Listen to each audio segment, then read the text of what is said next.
So today we're working on PD130 and we're going to be changing out this alternator to making a screaming sound when it's on full lock. So originally I thought it was the drive belt and the tensioner pulley. They were both changed. It fixed the issue for about an hour or something, and then it went off. Then I've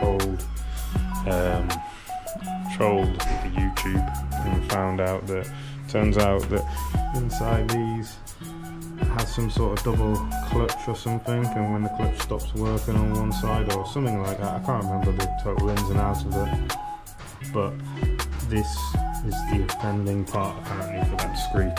So I'm going to run the engine and you can hear that screech. When the car is just running normally, you can hear it just runs normally, but when, let's see if you can hear that, when it gets to full lock, full lock off, full lock on, full lock off. I mean, it's a normal VW sound to have a screech. It's a very common problem apparently, but it's usually a drive belt or an adjuster pulley. But like I said, we've changed them before, nothing's made a difference. So we're going to change out this alternator.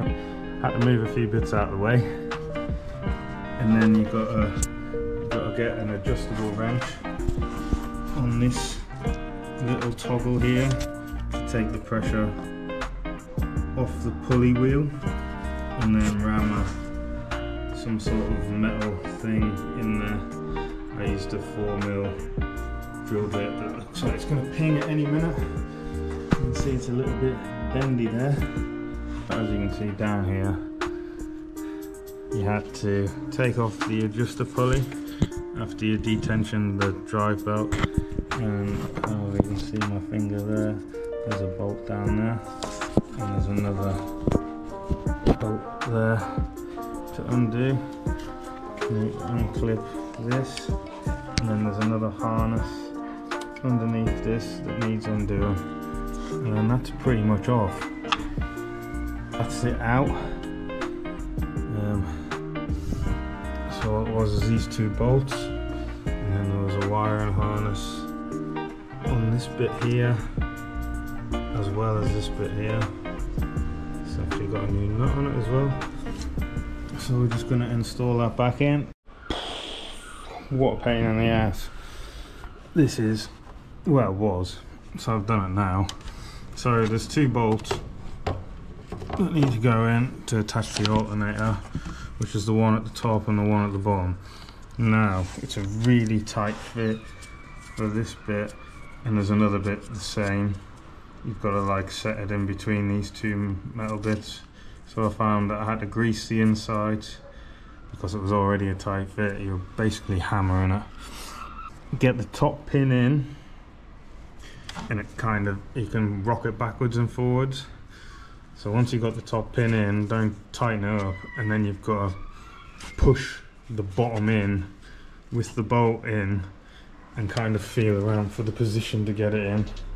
Otherwise, I hate it. So that's on. Now we're going to put the tensioner pulley back on, and once the tensioner pulley back on, we'll do the belt and then give it a test.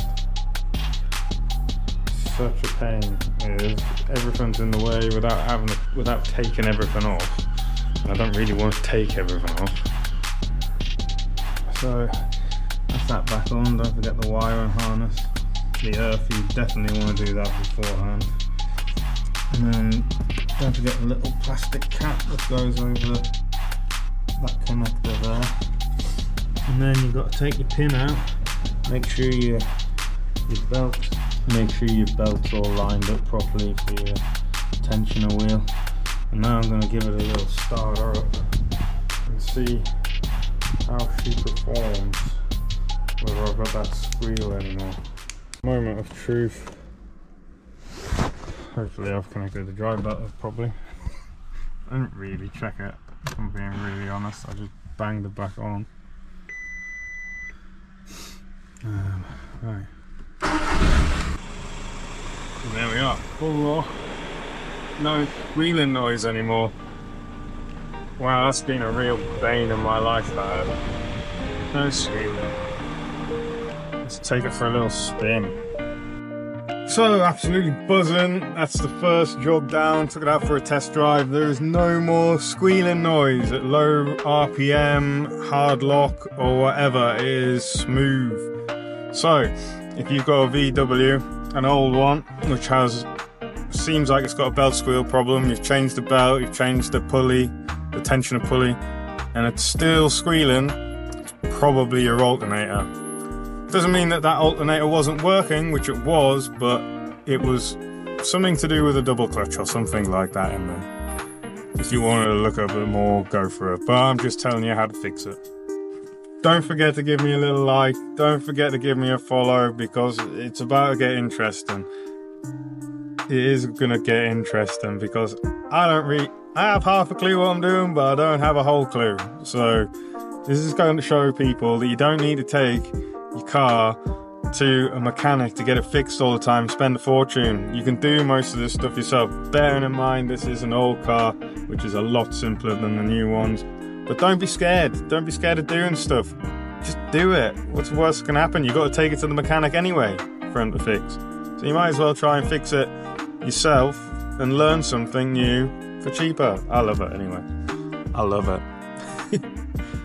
So yeah, first job down on the PD, on the DPPD restoration revival, whatever you want to call it.